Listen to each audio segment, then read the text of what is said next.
Welcome to Global Tax Talks Tax in 60 Seconds. I'm Will Morris, and here are some things to watch out for in the coming week. With deadlines approaching, there continues to be considerable focus on the two pillars.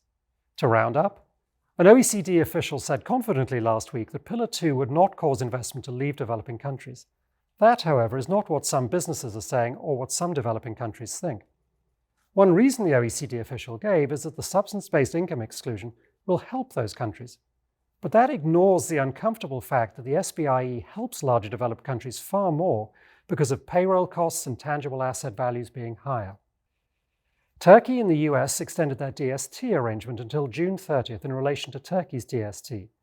There's now some speculation as to whether India will do the same for its equalization levy. And the New Zealand Parliamentary Committee has recommended that New Zealand's income inclusion rule come into effect on the same day as the UTPR, January 1, 2025, rather than an earlier date.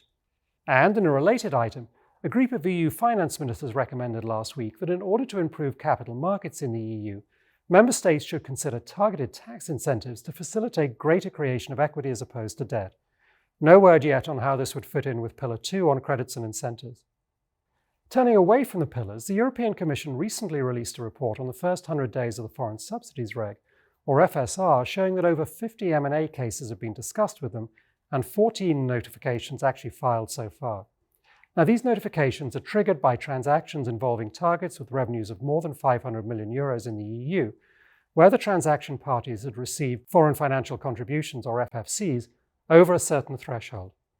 In order to file these notifications, the Commission confirmed that companies need to assess all FFCs from non-EU governments globally, not just those which are reportable or which ultimately qualify as distortive subsidies. In other words, these FFCs include a very wide range of tax credits and incentives over 3 years from non-EU governments, federal, state, and local. Anyway, thanks for tuning in, and come back next week so that you stay global tax ready.